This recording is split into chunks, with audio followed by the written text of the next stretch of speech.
បាទសូមជម្រាបសួរឥឡូវនេះយើងនឹងរៀនជាមួយគ្នាបន្តទៀតណាជាមួយនឹងមេរៀនថ្មីបាទមេរៀននេះប្រហែលជាបងប្អូនខ្លះគាត់ដែរលឺហើយគាត់ដែរស្គាល់ដែរបាទពីនេះណាថងកន្លែងនេះខ្ញុំដាក់ថាធ្វើនំគោណាបាទធ្វើនំគោបាទចំពោះមេរៀនថ្ងៃនេះដែលយើងនិយាយអំពីគោខ្លះដែលវាស៊ីខ្សែស៊ីលួសស៊ីកៅអៅឬក៏ស៊ីអីផ្សេងហ្នឹងបាទអញ្ចឹងថ្ងៃនេះយើងរៀនជាមួយនឹងគ្នាថា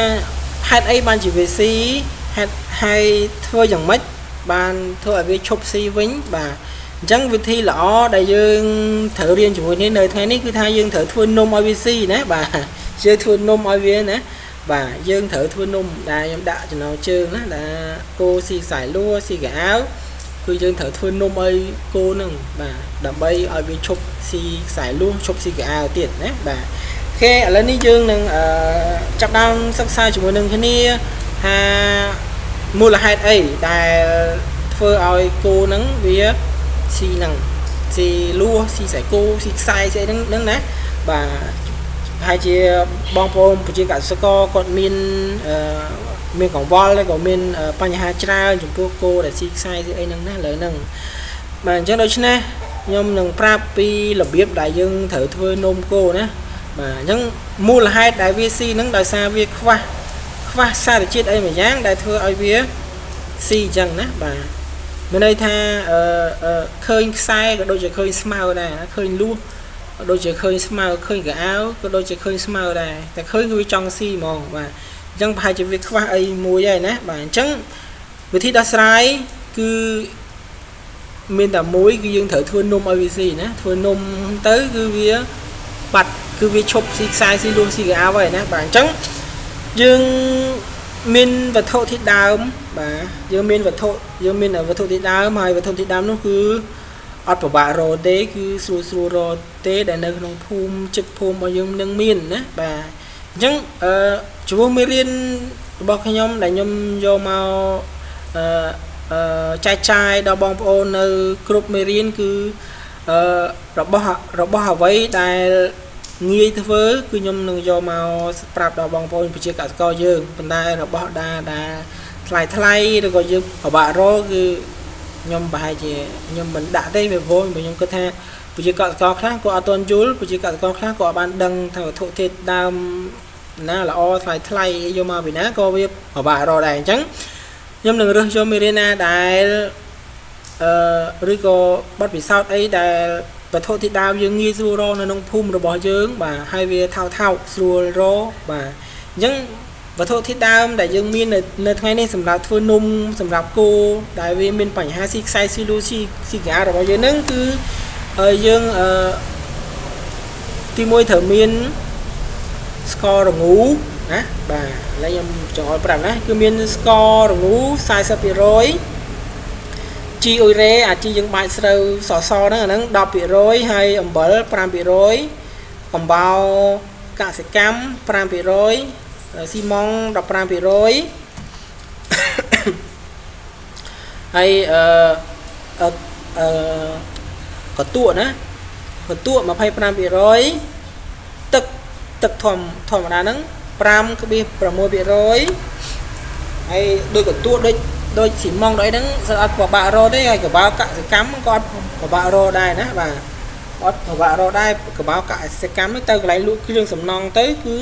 យកប្រាប់គេថាយកកបោរកសិកម្មហ្នឹងគេដឹងហើយអាហ្នឹងគេឲ្យយើងហ្នឹងណាបាទអញ្ចឹងនៅពេលដែលយើងយកវត្ថុធាតុដើមនឹងទាំងអស់យើងបានហើយណាយើងបានតាមរង្វល់នឹងហើយយើងសូមឲ្យបងប្អូននេះតាមដានពីរបៀបធ្វើថាតើយើងធ្វើយ៉ាងម៉េចដើម្បីឲ្យកើតជានំគោសម្រាប់ឲ្យគោស៊ីនឹងណាបាទតាមធម្មតាយើងនិយាយស៊ីតាមក៏ពិតដល់ពេលដែលយើងធ្វើនំនឹងទៅគឺគោវាស៊ីអាការវាគ្រាន់តែលិតណាវាលិតបាទអូខេអញ្ចឹងរបៀបធ្វើគឺអត់មានពិបាកទេមានន័យថាយើងយកគ្រឿងផ្សំទាំងអស់ដែលយើងរង្វល់ដែលយើងវាស់រួចហើយដែលយើងចែករួចហើយហ្នឹងយកមកយើងលាយចូលគ្នាហើយបន្ទាប់មកយើងកូរឲ្យសព្វបន្ទាប់មកគឺយើងទុកមានន័យថាយើងឧទាហរណ៍បងប្អូនចង់ធ្វើ đã tha đôi sải nó ở tay vì mến dương cho tha đã sải đó thì họ bong ôn kra ở cái su so hay bị tọt máu bong ôn riệp khươn sòng khang tới và cầm ra mà máy sẽ tập bong ôn sẽ lái nhà bị tọt máu hái bong ôn ly là bài đại bong ôn ly hai nó chặt hái vì ở smart tới đập về rừng mình tách máu bong ôn cắt về chuyện đom tới tục ai cô lịch bà tục ai cô lịch nó về về lịch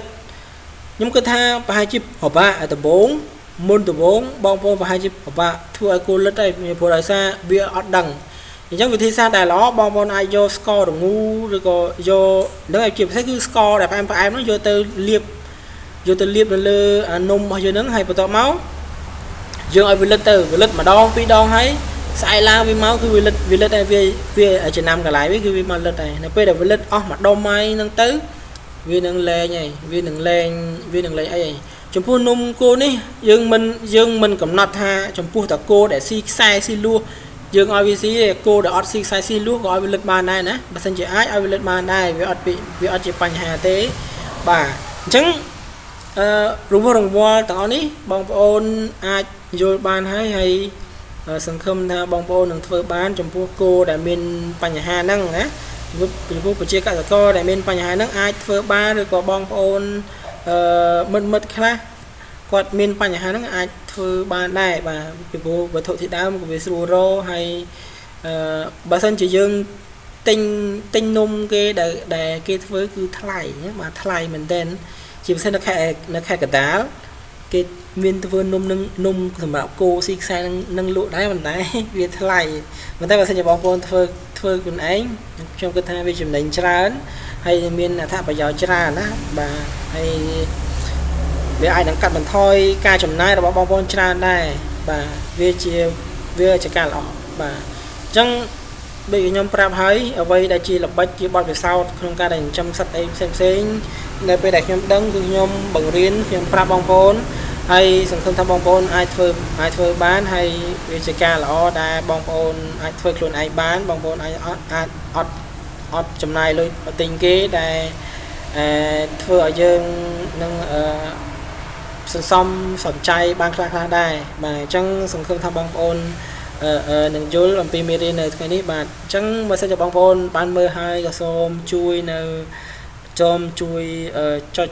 subscribe នៅចំណុចពណ៌ក្រហមនៅខាងក្រោមវីដេអូនេះផងដើម្បីនឹងទទួលបាននៅវីដេអូថ្មីទៀតនឹងចំណេះដឹងថ្មីនឹងអំពីល្បិចថ្មីក្នុងការដែលចិញ្ចឹមគោក្នុងការដែលព្យាបាលសត្វឲ្យសត្វមានសុខភាពល្អហើយក៏ដូចជាឲ្យសត្វវារហ័សរីកធំធាត់បានល្អបាទអញ្ចឹងអរគុណខ្ញុំសង្ឃឹមថាបងប្អូននឹងជួយ like និងជួយ share ជាមួយនឹងវីដេអូនេះផងហើយយើងនឹងជួបគ្នាជាមួយនឹងវីដេអូថ្មីបន្តទៀតបាទអរគុណជំរាបលា